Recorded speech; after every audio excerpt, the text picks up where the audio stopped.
Brazil के अंदर इस बार G20 बैठक होनी है और जाहिर सी बात है पिछली बार इंडिया के अंदर G20 बैठक हुआ था, लेकिन जैसे इस बार का जो G20 बैठक है बहुत इसलिए इंपॉर्टेंट होने वाला है क्योंकि आप लोगों को पता होना चाहिए कि जिस तरीके से अमेरिका के अंदर चुनाव था, रसिया यूक्रेन वार है, ईरान और इजराइल के बीच वार है, तो ये बैठक बहुत ज्यादा इंपॉर्टेंट थी।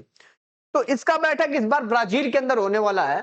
लेकिन आपको ये जो दिख रहा होगा ब्राजील की जगह ब्राजील आपको एस दिख रहा होगा, जिसमें आपको नजर आ रहा होगा कि ये एस जो है, ये एस जो है, तो ये इससे आप लोग परेशान मत होइएगा। इसके पीछे का रीजन ये होता है कि चूंकि ये जो है ये पुर्तगीज लैंग्वेज है, ये जो है ये पुर्तगीज लैंग्वेज होता है जिसमें हम लोग एस को ऐड कर लेते हैं। और अगर यही इंग्लिश में अगर आप लोग फाइन करना चाहेंगे तो यहाँ पे जेड हो जाता है, तो ब्राजील हम लोग पढ़ते हैं। तो अब कंफ्यूजन होने की जरूरत नहीं है। अगर मैं बात करूं अगर इसकी थीम की, तो इसका थीम जो है building A just world and sustainable planet. इसका साफ साफ अर्थ है कि जिस तरीके से ग्लोबल वार्मिंग हमारे विश्व के अंदर बढ़ती जा रही है, इसको देखते हुए इन्वायरमेंट के ऊपर फोकस किया गया है। लेकिन सबसे इंपॉर्टेंट चीज जो था इस बार कि ब्राजील चूंकि ब्रिक्स का भी मेंबर है, तो वहां बैठक होने का रीजन ये था कि सबको ये उम्मीद थी कि वहां पे पुतिन साहब भी आएंगे, लेकिन ऐसा नहीं हुआ। पुतिन साहब, चूंकि आपको पता होना चाहिए कि इंटरनेशनल क्रिमिनल कोर्ट जो है उनके ऊपर वारंट जारी कर रखा है, उसके वजह से उन्होंने सितंबर के महीने में ही बोल रखा था कि हम वहां नहीं जाएंगे, उससे बहुत सारी चीजें बदल सकती हैं। एक तरह से वो जियोपॉलिटिकल एंगल उन्होंने खेला। सबसे बड़ा पॉइंट ये है कि आगे जो चीज होने वाली है जियोपॉलिटिक्स के अंदर, वो बड़ा इस G20 के अंदर इंपॉर्टेंट होने वाला है, जिसमें पहले सबसे पहले हम लोग ये समझते हैं कि आखिर ये G20 क्या है। उसके बाद और बहुत सारी चीजों को हम लोग इस वीडियो के अंदर समझेंगे, बहुत मजा आने वाला है। तो G20 चूंकि ये 20 देशों का एक समूह है, जिसमें से आप देख सकते हैं कि नॉर्थ, जिसमें आप लोग देख सकते हैं बहुत प्यार के साथ जो है, थोड़ा पेन का इशू है। हाँ, तो ये कनाडा, यूएसए और मैक्सिको, ये नॉर्थ अमेरिका से आते हैं। वही ब्राजील और अर्जेंटीना जो है वो साउथ अमेरिका से। यूरोप से यूके, फ्रांस, स्पेन, इटली और जर्मनी। तो ये एक ऐसा ग्रुप है जिसके अंदर सारे महाद्वीप के देश आते हैं। ऐसा बहुत कम होता है, कम क्या है ही नहीं, तो इसको ज्यादा सोचने की जरूरत नहीं है, बिल्कुल बहुत। तो जो सऊदी अरबिया और ये जो आप देख सकते हैं अरब से है, रसिया, टर्की और इंडिया, ये सारे, क्योंकि रसिया आपको पता होना चाहिए कि यूरोप और एशिया के अंदर भी आता है, तो ये जो है ये एशिया को कवर कर रहे हैं। यहाँ चाइना कवर कर रहा है, यहाँ इंडोनेशिया और ऑस्ट्रेलिया, क्योंकि ऑस्ट्रेलिया जो कि ओशनिया महाद्वीप से है, जापान और साउथ कोरिया जो है एशिया से। तो ये जिस तरीके से सारे महाद्वीपों को जोड़ा गया है, इसलिए ये ग्रुप अपने आप में बहुत ज्यादा इंपॉर्टेंट बन जाता है। क्योंकि जो भी प्रॉब्लम, जैसे अभी कोविड का प्रॉब्लम हुआ था, उसके बाद इंडिया में इसकी बैठक हुई, उसमें देखा गया था कि बहुत सारी चीजें थी कि रसिया के बारे में भारत क्या डिक्लेरेशन ले रहा है, यूक्रेन का पक्ष लेता है कि रशिया का पक्ष लेता है, ईरान का लेगा कि इजराइल का लेगा। खैर ईरान और इजराइल इस ग्रुप के मेंबर नहीं है। अगर मैं बात करूं, ईरान और इजराइल जो है इस ग्रुप के मेंबर नहीं है। इससे इस ग्रुप की मर्यादा भी बची हुई है, वरना कुछ ना कुछ तो इन्फ्लुएंस इस बार देखने के लिए आपको मिल जाता। तो बात यह है कि आखिर ये G20 बना क्यों, इसको समझना जरूरी है। G20 जो है ये बना क्यों? देखिए, होता क्या चीज है कि 1999 में इसका फाउंडेशन होता है, और इसके पीछे का जो रीजन था, 1990 में इसका फाउंडेशन होता है।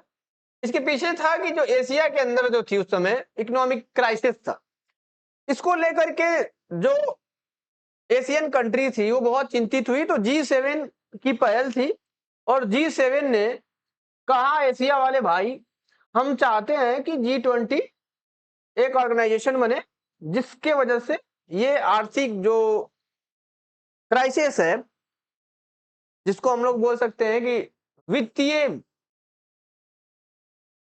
समस्या है जो जड़ है, उस चीज को खत्म किया जाए।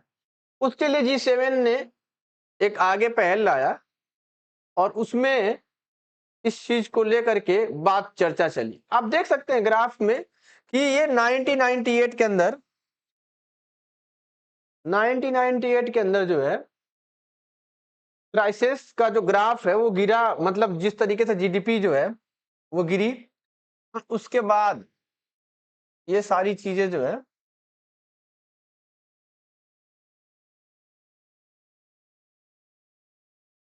ये देखिए आप, ये जो ग्राफ है ना 1998 में, वो उसका डाउन होता दिख रहा था। तो एशिया के अंदर बहुत ज्यादा प्रॉब्लम क्रिएट हुआ, खास तौर पे मलेशिया, फिलीपींस, थाईलैंड, कोरिया के साथ जो है ये प्रॉब्लम देखने को मिला। यहाँ ग्राफ देखिए किस तरीके से जो ग्राफ है यहाँ से आता है और ये डाउन जा रहा है यहाँ पे, और यहाँ से फिर क्लियरेंस इसका आउटकट निकल रहा है। तो 1998 में एशिया के अंदर इकोनॉमिक क्राइसिस आते हैं और वहीं से G7 जो है एक्शन लेता है, G7 जो है एक्शन क्रिएट करता है और यहाँ पे G20 बनाता है।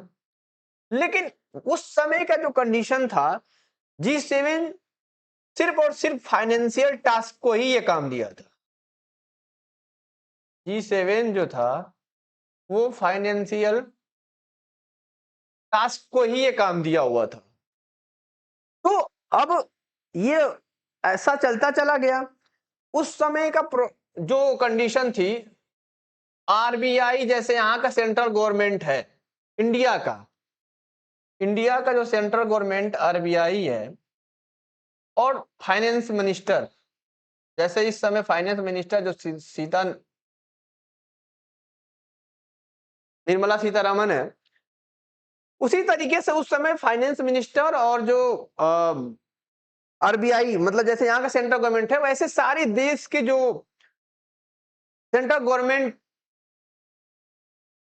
और वित्तीय मंत्री, ये सारे लोगों का ग्रुप हुआ करता था और वो लोग बैठक करते थे, उस पर डिस्कशन होती थी कि कैसे आखिर ये विश्व को, खास तौर पे एशिया को कैसे बाहर किया जाए। लेकिन ये प्रॉब्लम जाकर के 2008 में और बढ़ जाता है, और 2008 लगभग 2007 और 2008 में ये बढ़ता है और ये ग्लोबल क्राइसिस ले लेता है, global economic crisis, global economic crisis का ये पार्ट बन जाता है। तो अब वहां पे अमेरिका ने दिमाग लगाना शुरू किया। वहां पे सबसे पहली बार अमेरिका दिमाग लगाता है कि आखिर ऐसा क्यों हो रहा है। तो देखिए उस समय जो थे जॉर्ज डब्ल्यू बुश, ये वहां के प्रेसिडेंट थे। कहां के? ये थे यूएस के प्रेसिडेंट थे।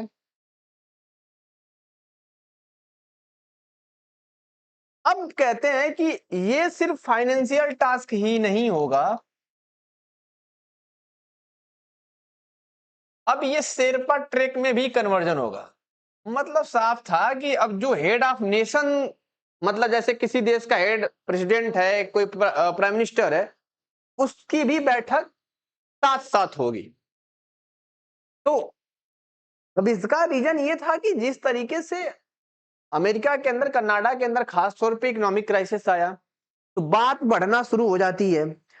तो अब चूंकि अमेरिका को जानते हैं कि क्या क्या माइंड होता है, तो इस वजह से ये सारी चीजों को आगे बढ़ाया गया, वरना G20 का अस्तित्व आज के जमाने में खत्म हो गया होता, नहीं हुआ होता। अगर ये अमेरिका के अंदर या नॉर्थ अमेरिका, साउथ अमेरिका के अंदर ये चीजें नहीं आई होती, अगर एशिया के अंदर रहा होता, तो G20 का अस्तित्व खत्म हो गया होता। यही सच्चाई है इस ग्रुप की।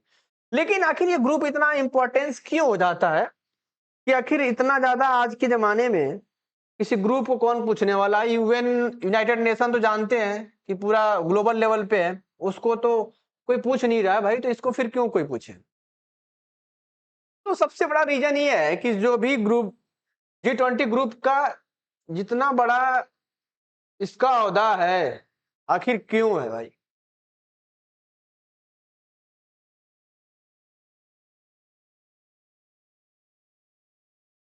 तो इसके पीछे का रीजन ये है, देखिए कि 85% जो कंट्रीज हैं, मतलब पूरे जो आपका वर्ल्ड है उसका 85% कंट्री इसके अंदर आती है।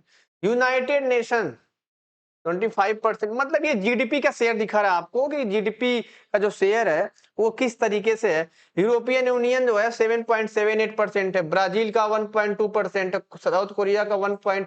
ऑस्ट्रेलिया का 1.6, जर्मनी का 4.6, तो इंडिया का जो है वो आप देख सकते हैं कि 3.39% है। रसिया सिकुड़ करके 2.24 पे चला गया है, और रेस्ट ऑफ वर्ल्ड जो है वो आपका 15% में है। मतलब ध्यान दीजिए, अगर मैं G20 versus rest of world कर देता हूं, वर्सेस रेस्ट ऑफ वर्ल्ड कर दूं, तो 15% वर्सेस 85% हो जाएगा। इसलिए इसकी इंपॉर्टेंस इतनी ज्यादा हो जाती है, क्योंकि आज के जमाने में आपको पता है कि जिस देश की जितनी बड़ी जीडीपी है उतनी बड़ी उसकी इस वर्ल्ड के अंदर उसका इंपॉर्टेंस, उसकी बातों को ध्यान दिया जाएगा। एक समय था जब इंडिया को कोई पूछता तक नहीं था। सच्चाई यही है, जो सिचुएशन है, जो सच बोलने में किसी को शर्माना नहीं चाहिए। आज की स्थिति है कि जीडीपी ग्रोथ हो रही है, सारे लोग जो हैं वो इंडिया की तरफ ध्यान देना शुरू कर दिए हैं। जिस तरीके से जो बीजेपी गवर्नमेंट हो या इवन आप बोल सकते हैं कांग्रेस ने भी काफी मेहनत किया था, और इस देश को बनाने के लिए डॉक्टर मनमोहन सिंह ने भी काफी कुछ किया हुआ है, एक किसी चीज पे फोकस नहीं। लेकिन अब हम लोग समझने वाले हैं कि G20 का कार्यसूची क्या है। कार्यसूची में समझना होगा हमें कि आखिर ये G20 को इतना हम इंपॉर्टेंस दे रहे हैं, कुछ काम हम करता है कि बस ऐसे ही का इसका मैं नाम कर रहा हूं। तो देखिए, सबसे बड़ी इंपॉर्टेंट चीज जो है इसके साथ वो ये है कि जैसे अभी जब इंडिया के अंदर बैठक हुआ था तो उसमें कोविड का मसला था, उसमें जो है आपका फाइनेंशियल प्रॉब्लम भी क्रिएट हुआ था। तो ये खास तौर पे जो G20 का एजेंडा है वो आपको देखने के लिए जो नजर आ रहा है, इसमें आप देख सकते हैं कि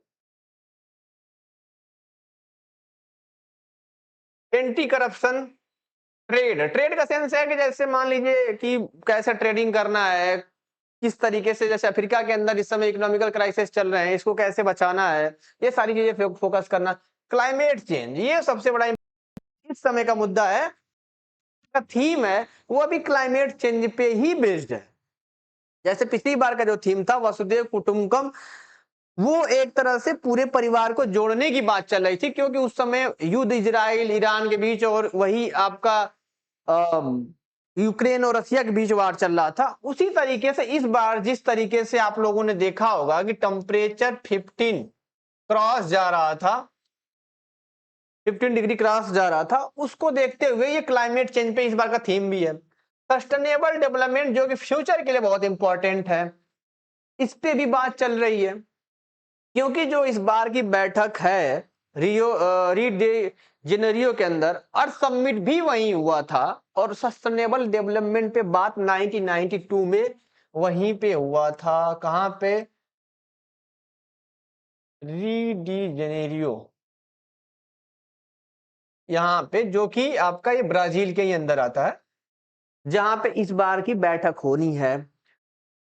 G20 के अंदर हेल्थ का सेक्टर आता है, जैसे कोविड आया था, कोविड पे बात हुई थी कि कैसे कोविड से बचने के लिए आगे वैक्सीनेशन की प्रोसेस, किस तरीके से कोई महामारी आ जाए तो उससे कैसे बचा जाए। एग्रीकल्चर सेक्टर पे बात होती है, इस पे एनर्जी सेक्टर पे बात होती है। जैसे पिछली बार जो हुआ था ग्लोबल अलायंस, फ्लू अलायंस बना हुआ था, पिछली बार की जो बैठक होती है उसमें एक तरह से पूरा इंटरनेशनल लेवल पे ये चीजें हुई थी। इन्वायरमेंट की बात होती है भाई, इन्वायरमेंट तो आप समझ सकते हैं कि इन्वायरमेंट और ये जो क्लाइमेट चेंज है, ये आपका एक दूसरे से और ये जो सारी चीजें देख रहे हैं ना आप, एक दूसरे से इनका रिलेशन बहुत मजबूत है। अगर देखिए क्लाइमेट चेंज अगर हमारा सही रहेगा तो हमारी हेल्थ भी सही रहेगी, अगर इन्वायरमेंट सही है तो क्लाइमेट चेंज सही रहेगा, अगर क्लाइमेट चेंज सही है तो हेल्थ सही है, अगर हेल्थ सही होगा तब आप एग्रीकल्चर सही कर सकते हो, एनर्जी। तो ये सारी चीजें एक दूसरे से बहुत रिलेटेड, बहुत इंपॉर्टेंट चीज है। लेकिन अब समझना ये होगा कि आखिर G20 के अंदर जो कंट्रीज हैं उनके साथ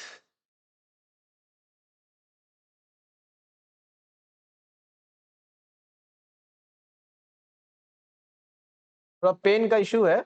मैं आज पहली बार यूज कर रहा हूँ डिजिटल बोर्ड, तो थोड़ा बहुत दिक्कत आ रही है, इसको लेकर के आप परेशान ना होइएगा।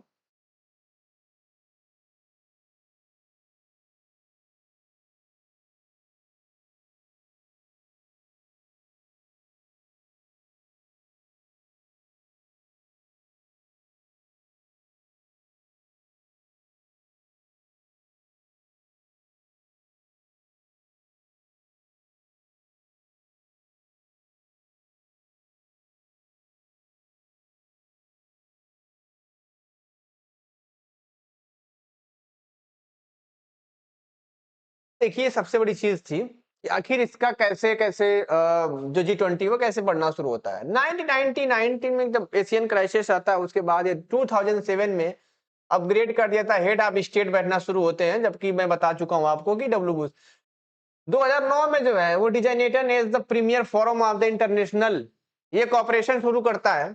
और प्रेजेंट की जो सिचुएशन है आप देख सकते हैं कि किस तरीके से जो अफ्रीकन यूनियन है और यूरोपियन यूनियन भी इसके अंदर शामिल हो चुका है, क्योंकि पिछली बार 2023 के अंदर जब इसका बैठक था, कौन सी बैठक थी, 18 सेंचुरी 18 18th एडिशन था इसका। 18th एडिशन में जब ये इसको अफ्रीकन यूनियन को परमानेंट मेंबर कर दिया गया, क्योंकि जब ये G20 से बढ़ करके G21 भी हो चुका है आज की जो सिनेरियो है।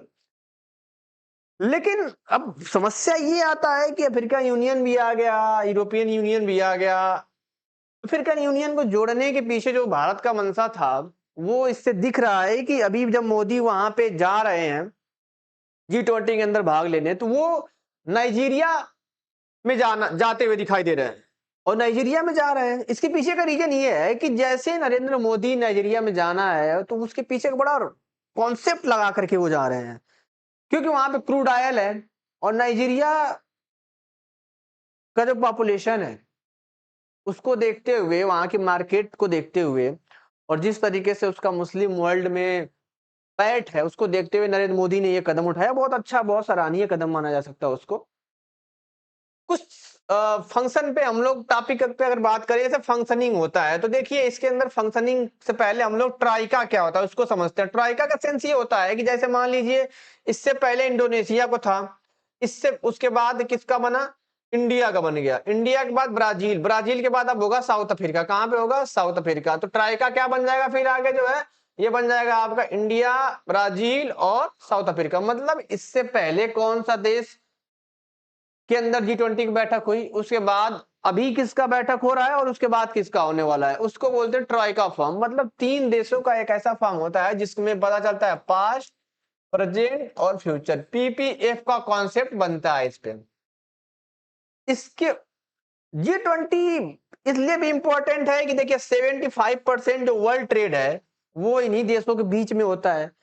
67% जो आपका वर्ल्ड पॉपुलेशन है वो इन्हीं के बीच में होता है। तो ये इसलिए इतना ज्यादा G20 पे फोकस करना ये बिल्कुल सही है। और कोई भी देश अपने यहाँ G20 बैठक कराने के लिए इसीलिए सोचता है कि सारे जो कैपिटलिस्ट कंट्री हैं उनके तरफ फोकस करें, क्योंकि इसके अंदर देखिए 2 ट्रैक होता है, एक होता है शेरपा ट्रैक और एक होता है आपका फाइनेंशियल ट्रैक। इस पे हम लोग समझते हैं कि आखिर ये शेरपा ट्रैक और फाइनेंशियल ट्रैक क्या होता है। तो देखिए जो फाइनेंशियल ट्रैक है, पहले आपका फाइनेंशियल ट्रैक ही बना था 1999 में। इसका जो फंक्शनिंग होता है उसको समझ लेते हैं। 1990 में फाइनेंशियल ट्रैक पे बात हुई थी। तो फाइनेंशियल ट्रैक उठा करके ये शेरपा ट्रैक करने की क्या जरूरत है। फाइनेंशियल ट्रैक के अंदर चूंकि 8 वर्किंग कमेटी होती है, देखिए समझिए 8 वर्किंग कमेटी जो होती है वो फाइनेंशियल टास्क के अंदर होती है, 8 वर्किंग कमेटी। 8 वर्किंग कमेटी इसके अंदर होती है। मतलब जो भी चीजें फाइनेंस के अंदर क्या टैक्स होना चाहिए, कहाँ पे कौन से कंट्री को क्या प्रॉब्लम क्रिएट हो रही है, जो भी मतलब फाइनेंस से रिलेटेड जो भी कार्य होगा वो इसी फाइनेंशियल टास्क के अंदर ही होगा। बाद में बन जाता है शेरपा ट्रैक। ये आपका शुरुआत होता है 2007 2008 से।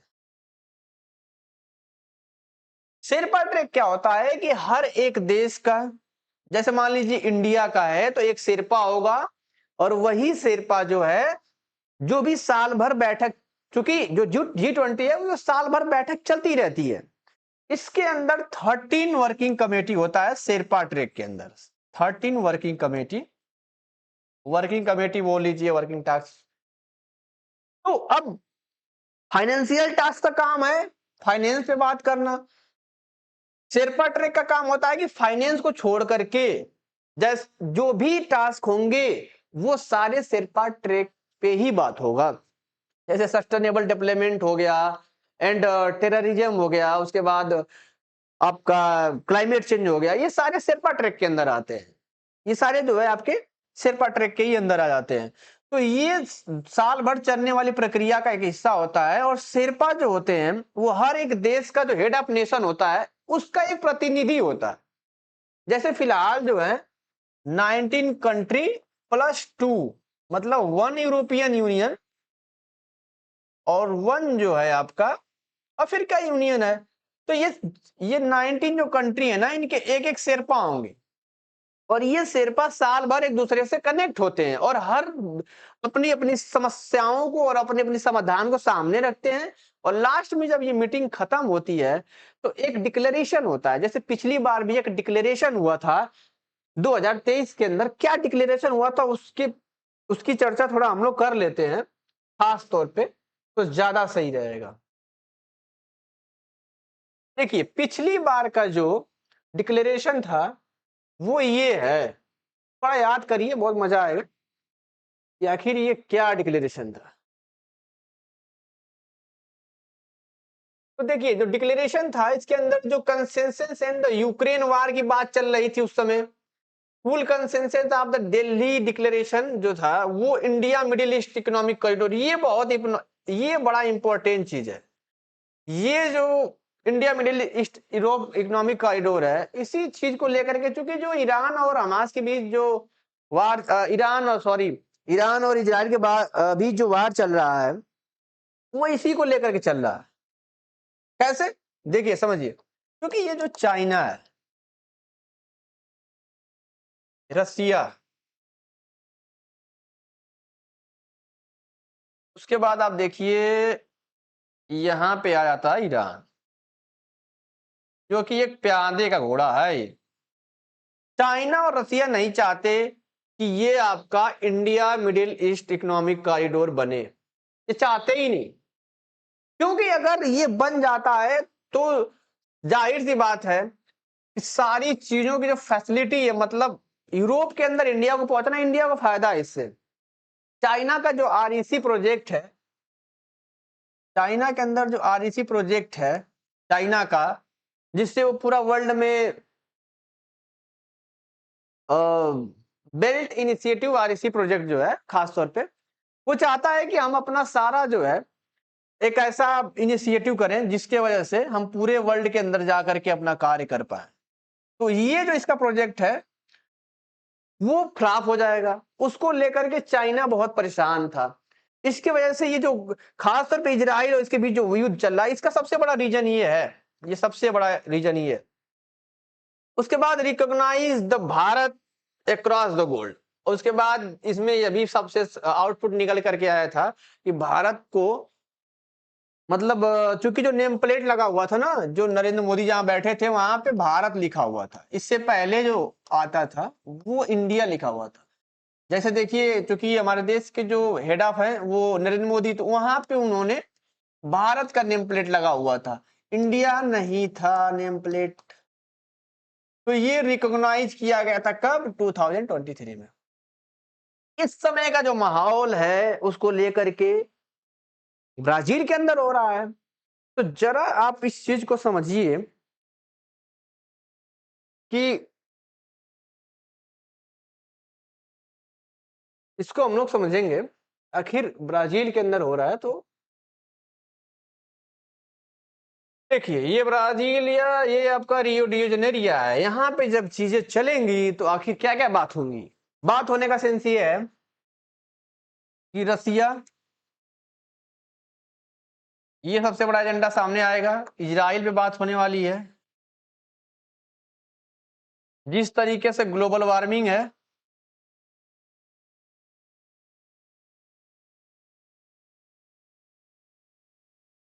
ठीक है, रसिया, इजराइल, ग्लोबल वार्मिंग, ये कॉन्सेप्ट की मैं बात कर रहा हूं, ये हल्की फुल्की बातें नहीं है।